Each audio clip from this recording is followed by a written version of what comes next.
Did you know that last year alone, seniors lost over $3 billion to scams and fraud? That's not just a number.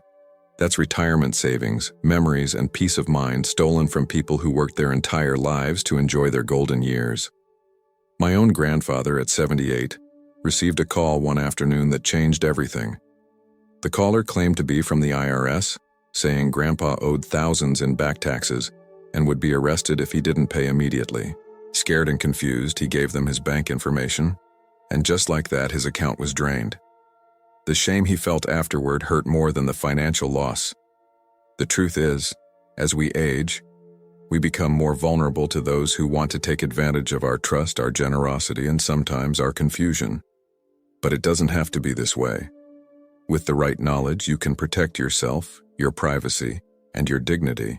In this video, we're going to cover 7 critical things that seniors should never share to stay safe, secure, and at peace in today's world. Some might surprise you, others might seem obvious, but all of them matter. By the end, you'll know exactly how to shield yourself from those who don't have your best interests at heart. Stay with me until the end, because the last item is something nearly 80% of seniors unknowingly share every day, putting themselves at serious risk. You'll also learn what you can do instead to maintain your independence while staying protected. Don't miss the final insight. It's one that most people overlook, yet it holds incredible power in predicting what lies ahead. These markers could completely reshape how you see your future and add valuable years to your life. If this has sparked your interest, show your support by hitting the like button, subscribing to our channel, and sharing this video with those you care about. Together, let's make informed choices for a healthier, longer life. If you're finding this information valuable already, please comment safety below so I know you're here. Now, let's get started. Item 1. Your full Social Security number. One of the most dangerous things any senior can share is their complete Social Security number. This 9-digit code is the master key to your entire financial identity, and once someone has it, they can open credit cards, take out loans, file fraudulent tax returns, or even get medical care under your name. Consider Martha, a 75-year-old retired teacher, who received a call from someone claiming to be from Medicare. The caller seemed professional and knowledgeable, explaining that Martha needed to verify her information to continue receiving benefits. Believing this was routine, Martha provided her full Social Security number. Within weeks, her credit score plummeted as mysterious accounts appeared in her name, and she spent the next year trying to clear her name and restore her good credit. What makes this particularly dangerous for seniors is how often legitimate organizations ask for this information. Doctors' offices, insurance companies, and government agencies frequently request it, making it difficult to distinguish between necessary sharing and potential scams. Here's what you can do instead. First, understand that almost no organization needs your full Social Security number over the phone. Medicare will never call you asking for this information. They already have it.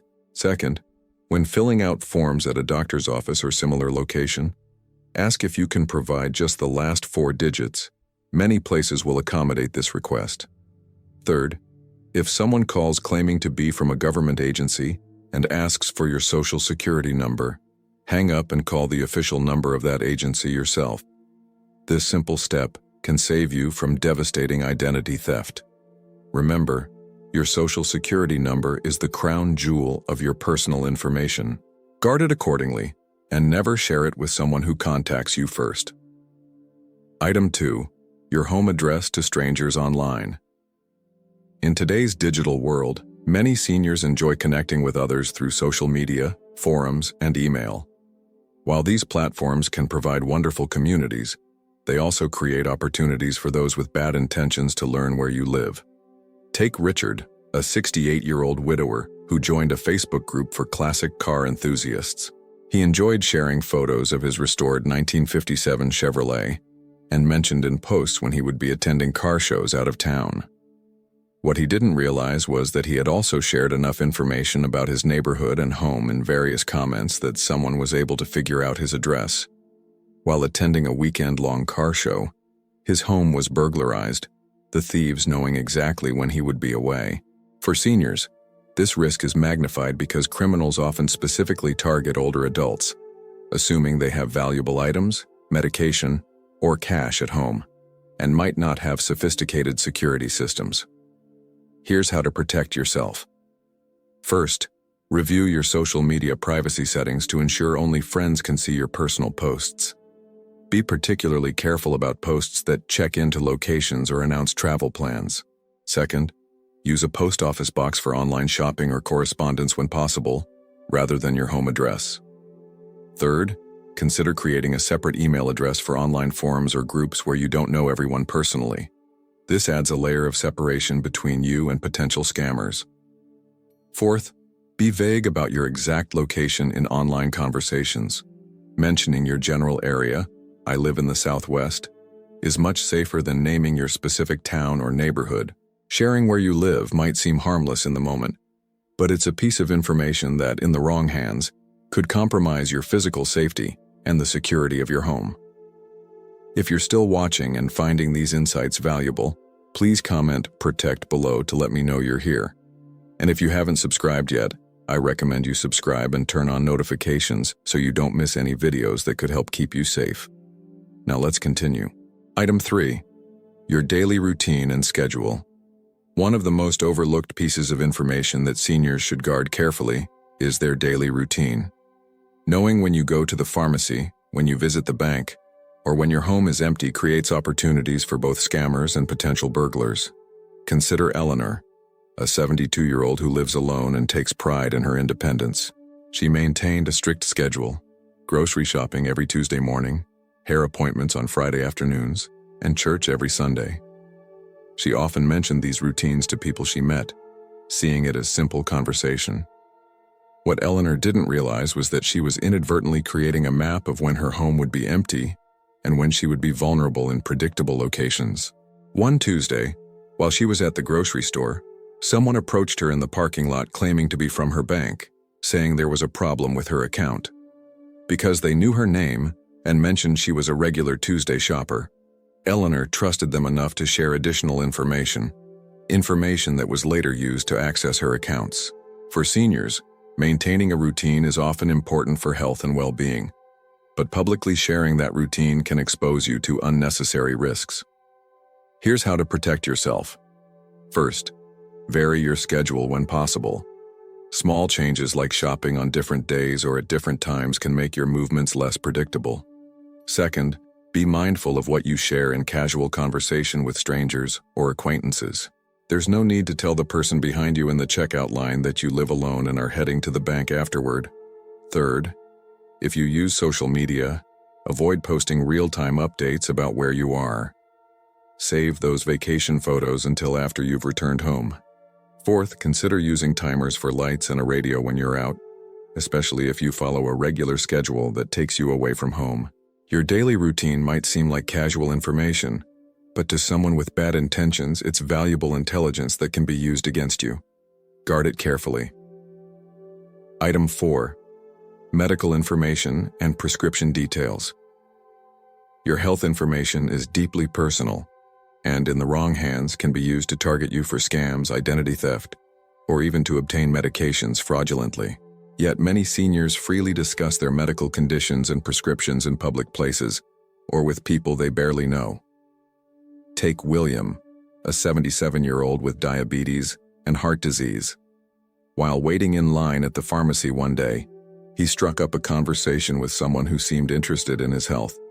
William mentioned his conditions, the medications he took, and even complained about the rising cost of his prescriptions.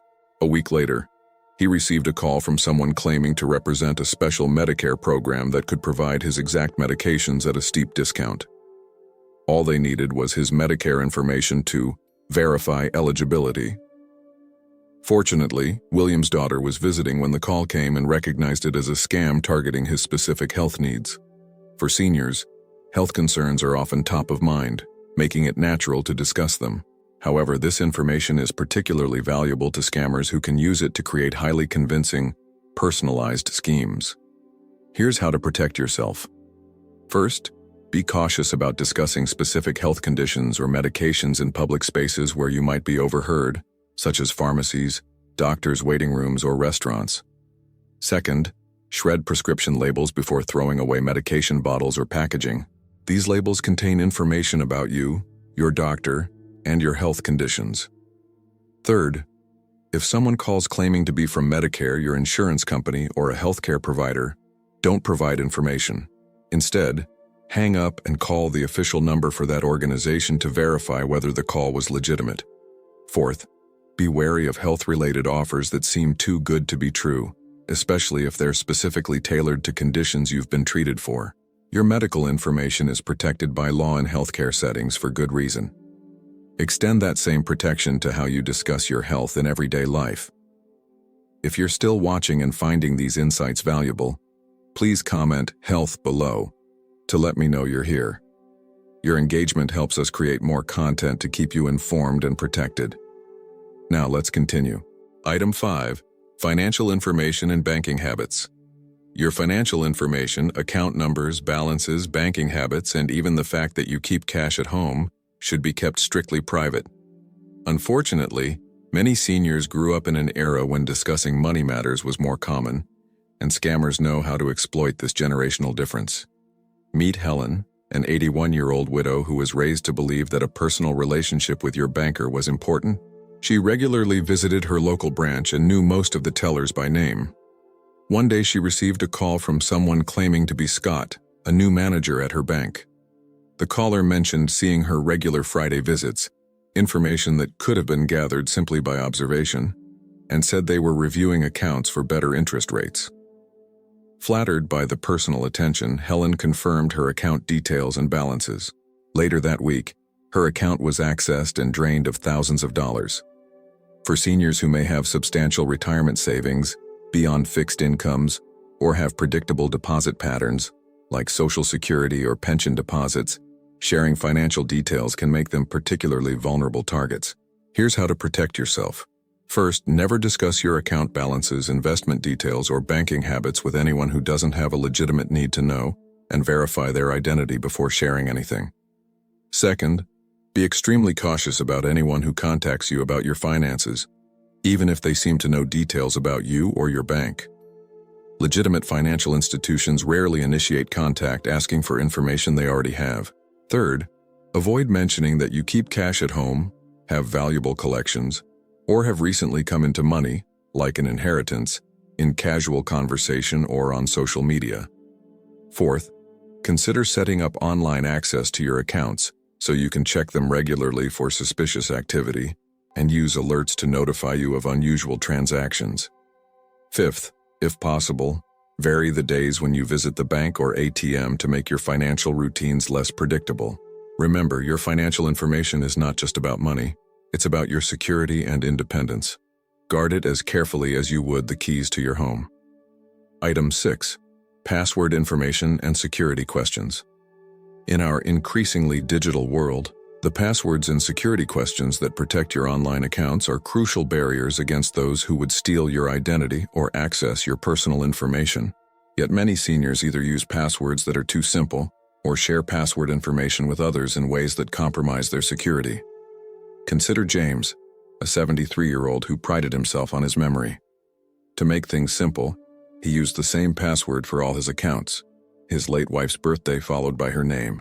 He also chose security questions with obvious answers, like his mother's maiden name, which was also his middle name, and the street he grew up on, which he often mentioned in conversations about his childhood. When his email was compromised, the hacker gained access to nearly every account James had, from banking to social media, causing financial loss and deep personal distress.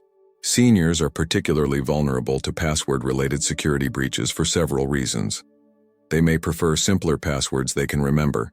They might not be as familiar with password managers or two-factor authentication, and they often choose security questions with answers that could be discovered through casual conversation or social media posts. Here's how to protect yourself. First, use unique, complex passwords for important accounts, especially email, banking, and medical portals. A good password includes a mix of uppercase and lowercase letters, numbers, and symbols. Second, consider using a password manager that can generate and store strong passwords for you, so you only need to remember one master password. Third, Be careful about your security question answers. Consider using answers that aren't factually correct but that you'll remember. For example, if asked for your first pet's name, don't use Fluffy if you've mentioned your childhood dog in conversations or posts. Fourth, never share passwords over the phone, by email, or in text messages. Legitimate companies will never ask for your complete password. Fifth, enable two-factor authentication when available, which adds an extra layer of security by requiring both your password and a code sent to your phone or email. Your passwords are the keys to your digital life. Protect them with the same care you would protect the keys to your home. If you're still watching and finding these insights valuable, please comment secure below to let me know you're here. And if you haven't subscribed yet, I recommend you subscribe and turn on notifications so you don't miss any videos that could help keep you safe. Now, let's continue to our final and most important point. Item 7. Your trust and immediate decisions. Perhaps the most valuable thing that seniors should protect is their trust, particularly when someone is pressuring them for an immediate decision. Scammers, fraudsters, and manipulators know that creating urgency often bypasses rational thinking, making it the perfect tool to exploit older adults. Take the case of Edward, a 76-year-old retired professor who received a call one evening from someone claiming to be his grandson. The caller sounded distressed, saying he'd been arrested while traveling and needed bail money immediately. He begged Edward not to tell anyone else in the family because he was embarrassed. The situation felt urgent, and Edward's emotional response was to help his grandson right away. He wired $3,000 before speaking to his daughter later that evening, and learning that his actual grandson was safely at home, never having made the call. Seniors are particularly vulnerable to urgency-based manipulation tactics for several reasons. They often have strong values around helping family members or responding to authority figures. Many grew up in an era where people were generally more trustworthy, and they may experience cognitive changes that make it harder to detect deception in the moment. Here's how to protect yourself. First, adopt a personal policy. I never make financial decisions, share personal information, or agree to requests under pressure. Practice saying, I need to think about this and discuss it with my family. Second, create a pause button procedure. Tell anyone requesting immediate action that you have a mandatory 24-hour consideration period for any decision involving money or personal information. Third, establish a trusted contact, family member or friend, whom you'll consult before making any significant decision, especially if it involves urgent requests or seems unusual. Fourth, remember that legitimate organizations, banks, government agencies, utility companies, don't demand immediate payment or personal information through threatening calls or messages. They send formal notices and provide reasonable time to respond. Fifth, be particularly wary of any request that asks you to keep it secret from family members. Secrecy is nearly always a red flag in these situations. Your trust is precious. It should be earned slowly and thoughtfully, not demanded urgently. By protecting your right to pause, reflect, and consult before making decisions, you maintain control over your life and security. We've covered 7 critical things that seniors should never share: your full social security number, your home address to strangers online, your daily routine and schedule, your medical information, your financial details, your password information, and perhaps most importantly, your trust when pressured for immediate decisions. These boundaries aren't about living in fear or distrust. They're about maintaining your independence, dignity, and security in a world that sometimes tries to take advantage of older adults. Each small protective measure you take, each time you pause before sharing information, each time you verify someone's identity, each time you consult with a trusted person before making a decision, is an act of self-care and wisdom. Think about which of these areas might be your vulnerability. Do you tend to be too open about your schedule? Have you been casual with your medical information? Is there pressure in your life for immediate financial decisions? Recognizing your particular vulnerabilities is the first step toward strengthening your boundaries. Remember, setting these boundaries doesn't mean closing yourself off from genuine connections or legitimate services. It simply means being thoughtful about what you share, when you share it, and with whom. It means recognizing that your personal information has value and should be protected accordingly. I encourage you to discuss these suggestions with trusted family members or friends. Perhaps make a small reminder card with key points to keep near your phone or computer. Small changes in how you approach sharing information can make a tremendous difference in your security and peace of mind. Thank you for joining me today. I'd love to hear from you in the comments. Share one thing you learned or a strategy you plan to use to protect yourself or someone you love. Your thoughts are important, and your experiences could help others in our community. If you found this video helpful, please like, subscribe, and share it with someone who might benefit from this information. Your support helps us continue creating content that informs and protects our senior community. Until next time, stay safe, stay informed, and remember, your wisdom and experience are valuable assets. Protect them just as carefully as you protect everything else that matters in your life.